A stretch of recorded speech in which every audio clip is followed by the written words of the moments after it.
మోదీ ప్రభుత్వ వైఖరిని ఎండగడుతూ కాంగ్రెస్ ఆధ్వర్యంలో ఇండియా కూటమి హర్తాల్ నిర్వహించింది. దేశ రాజధాని ఢిల్లీతో పాటు హైదరాబాద్లోనూ భారీ ఎత్తున ఆందోళనలు నిర్వహించారు. యువశక్తిని మోడీ నిర్వీర్యం చేస్తున్నారని, ప్రజాస్వామ్య విలువల్ని విస్మరిస్తున్నారని కూటమి నేతలు అన్నారు.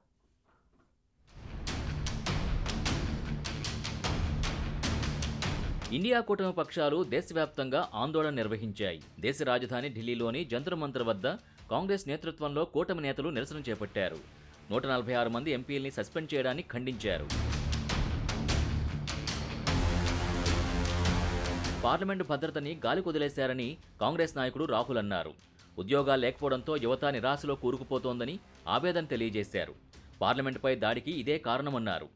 उन्होंने ये प्रोटेस्ट क्यों करी, उसका कारण क्या था? बेरोजगारी, देश में भयंकर बेरोजगारी। इस देश का युवा आज रोजगार नहीं पा सकता है.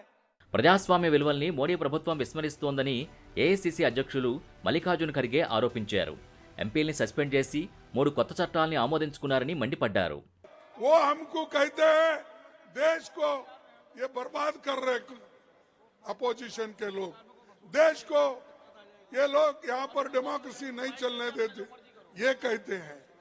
सबको बाहर निकाले, सभी एमपीज को आपने बाहर निकाला और सभी कानून अनअपोज्ड आपने पास कर लिया.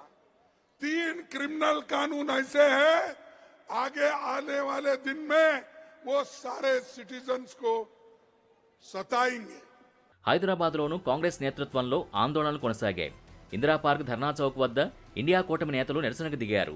సేవ్ డెమోక్రసీ నినాదాలతో ధర్నా చౌక్ దద్దరిల్లింది.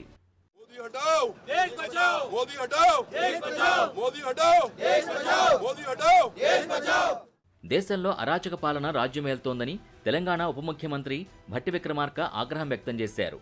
పార్లమెంటు దాడి ఘటనపై ఇప్పటికీ మోడీ, అమిత్ షా స్పందించలేదని అన్నారు.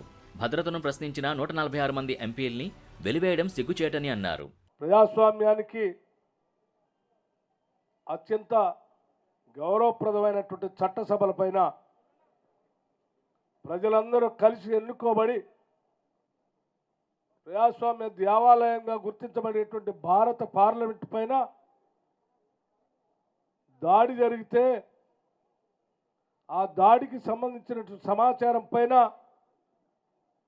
జరుగుతున్నటువంటి పరిణామాలపైన భారత పార్లమెంటు సభ్యులు ఈ దేశాన్ని పాలిస్తున్నటువంటి ప్రధానమంత్రిని, హోంమంత్రిని కనీసం ఒక స్టేట్మెంట్ అయినా ఈ సభలో ఇవ్వాల్సిన బాధ్యత మీ అందరిపైన ఉంది. స్టేట్మెంట్ ఎన్ని అంటే వాళ్ళ కార్యకలాపాలు చూస్తూ ఉంటే నిజంగా ఈ భారతదేశం ఈరోజు ఎటువంటి శక్తుల చేతుల్లో ఉందో దీని ద్వారా మనకు అర్థం అవుతా ఉంది. ప్రజాస్వామ్య స్ఫూర్తికి వ్యతిరేకంగా కేంద్ర ప్రభుత్వం పనిచేస్తోందని మంత్రి శ్రీధర్ బాబు అన్నారు. సమాధానం చెప్పలేక ఎంపీల్ని సస్పెండ్ చేశారని మండిపడ్డారు. ఈరోజు యావత్ భారతదేశానికి సంబంధించిన మన సెక్యూరిటీ ఏ విధంగా ఉందో మనం ఒకసారి ఆలోచన చేయాలి. ఆ క్రమేణా ఈరోజు మన కాంగ్రెస్ పార్టీ కానీ, వామపక్ష పార్టీలే కానీ, ఆమ్ ఆద్మీ పార్టీ కానీ, ఇతర ప్రతిపక్ష పార్టీలన్నీ కూడా దీనిపైన చర్చ కావాలని కోరడం, మరి ప్రజాస్వామిక స్ఫూర్తితో ఈరోజు దీంట్లో జరిగిన లోటుపాట్లేంది, లోపాలేంది, వ్యవస్థలో ఉన్న లోపాలేంది, అనేక సందర్భాల్లో దీనిపైన చర్చ జరగాలంటే కేవలం మరి నియంతృత్వ ధోరణులతో అనేక చట్టాలను తీసుకొచ్చి ప్రజాస్వామిక స్ఫూర్తి వ్యతిరేకంగా చట్టాలు తీసుకొచ్చిన ఈ బీజేపీ పార్టీ ప్రభుత్వాన్ని పనితీరుని ప్రజలందరూ కూడా గమనించాలని కోరుతా ఉన్నాం. పార్లమెంటుకే రక్షణ లేకపోతే దేశానికేం రక్షణ కల్పిస్తారని మంత్రి పొన్నం ప్రభాకర్ ప్రశ్నించారు.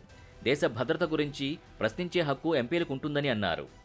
యావత్ దేశంలో ప్రజాస్వామ్యానికి దేవాలయమైనటువంటి పార్లమెంటులో పైనుండి కిందికి దూకి పార్లమెంటు సభ్యుల మధ్యలో టియర్ గ్యాస్, పొగ బాంబులు వేస్తే ఆ అంశం మీద స్పందించి హోంమంత్రి రాజీనామా చేసి పార్లమెంటుతో పాటుగా యావత్ దేశానికి జవాబు చెప్పాల్సినటువంటి నరేంద్ర మోడీ గారి ప్రభుత్వం ఈ అంశాన్ని అడిగినటువంటి పార్లమెంటు సభ్యుల్ని దేశ చరిత్రలో ఎన్నడూ కూడా ఆంగ్లేయులు పరిపాలించినాడు కూడా లేనటువంటి విధంగా నియంతృత్వంగా ఒకటే రోజు 90 మందిని మొత్తం 150 మందిని పార్లమెంట్ నుంచి బయటికి పంపి బిల్లులు పాస్ చేసుకున్నటువంటి నియంతృత్వ ప్రభుత్వం ఇది.